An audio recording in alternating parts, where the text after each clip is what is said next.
बात करूंगा मैं अवतार फायर एंड एस के इस मूवी के पार्ट के बारे में। इसके पहले इस मूवी के दो पार्ट और आ चुके हैं, एक है अवतार नाम से, दूसरा है अवतार वे ऑफ द वाटर। इस पार्ट के अंदर क्या है ऐसा है कि जो हमें देखना चाहिए कि नहीं, अगर मैं एक शब्द में कहूँ तो हाँ, आपको देखना चाहिए। अगर आपको एक अच्छी मूवी देखनी है जिसके अंदर बहुत ही अच्छा वीएफएक्स है, आंखों को बहुत सुकून दे, ऐसी मूवी है जो कि बहुत ही ब्यूटीफुल तरीके से, बहुत ही अलग अलग अच्छे अच्छे रंग आपको देखने को मिले, नेचर देखना हो, आप ये मूवी देख सकते हो। अगर नेचर लविंग हो तब भी मैं तो कहूँगा ये मूवी देख सकते हो। लेकिन अगर आप ऐसा कुछ सोच रहे हो कि मैं कोई ऐसी मूवी देखूं जो बहुत ही ज्यादा हटके हो, कुछ ऐसा ही देख लूं जो मैंने कभी इससे पहले नहीं देखा, तो आपको ये मूवी नहीं देखनी चाहिए। ये मूवी में ऐसा कुछ नहीं है कि जो आपने कभी कहीं नहीं देखा होगा, क्योंकि सीधी सी बात है, एक सीक्वेंस की मूवी है, फ्रेंचाइजी है। अवतार पार्ट 1 में आपने कुछ ना कुछ देखा है, अवतार part 2 way of the water में कुछ देखा है, तो कुछ कुछ ऐसा ही इसमें भी है, बस कुछ कैरेक्टर्स नए आ जा रहे हैं। तो यही सारी बात है। बाकी अगर मैं थोड़ी स्टोरी वाइज बात करूँ तो वही है, जैक है, जैक के बाद उसकी वाइफ है नेत्रा, उसके बेटे बच्चे ये सब, फिर चीफ है, उसके बाद स्पाइडर है, कैरेक्टर है जो कि चीफ का बेटा होता है, जिसे जैक ही पालता है और बड़ा करता है। तो इसके अंदर थोड़ी बहुत मैं स्टोरी की बात करूँ तो जैक जो है उसको हमेशा ही मास्क पहन के रखना पड़ रहा है, क्योंकि वो एक तो ह्यूमन है, और ह्यूमन की वजह से क्या हो रहा है कि उसको जो पेंडोरा की हवा है उसमें वो ऑक्सीजन, मतलब कि वो उसके लिए जहर की तरह है।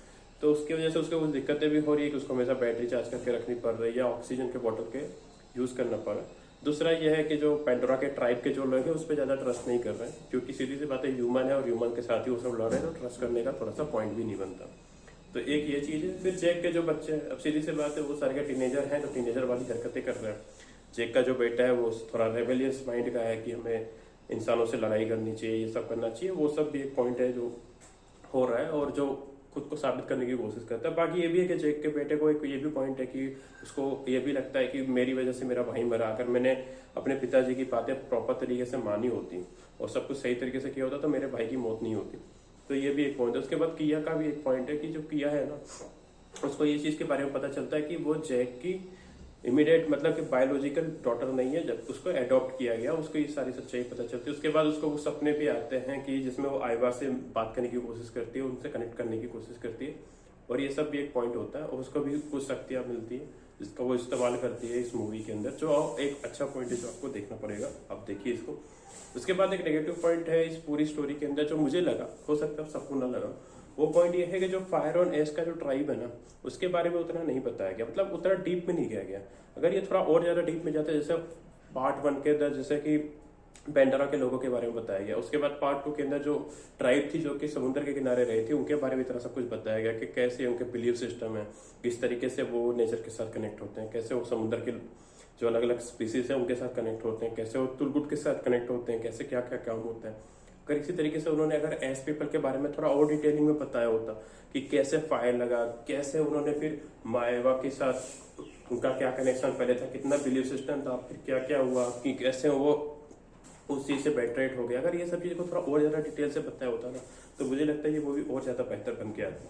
लेकिन ठीक है, सर ने, जेम्स कैमरन सर ने भी बहुत ही अपने हिसाब से बहुत ही अच्छी मूवी बनाने की कोशिश की होगी, और मैं कौन ही होता उतना ज्यादा पॉइंट आउट करने का, लेकिन मैं अपने ओर से कह रहा हूँ कि ये एक पॉइंट है।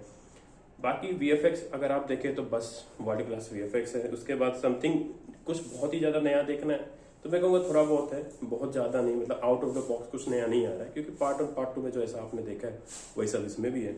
उसके बाद अगर आपको ये देखना है कि अगर आपको अवतार का वर्ल्ड बहुत अच्छा लगता है, अगर आपको फील करना है अवतार का वर्ल्ड, तो आप ये मूवी डेफिनेटली देखनी चाहिए। अगर आपको पार्ट 1 पार्ट 2 बहुत अच्छी लगी तो आपको डेफिनेटली देखने जानी चाहिए, मतलब ठीक है। उसके बाद अगर कुछ ऐसा देखना हो, कुछ आंखों को सुकून आ जाए, कुछ नया, कुछ ब्यूटीफुल, समझ रहे हो, जो आंखों को ऐसे सुकून दे, मजा दे दे, तो आपको ये मूवी देखनी चाहिए। बस एक ही नेगेटिव पॉइंट है जो मैंने आपको बता दिया, बाकी मैं 4 आउट ऑफ 5 इस मूवी को दे ही दूंगा। और बाकी आपको अगर मेरा ये वीडियो अच्छा लगा हो तो आप मेरे चैनल को सब्सक्राइब और लाइक कर सकते हैं और शेयर कर सकते हैं। Thank you to watch me.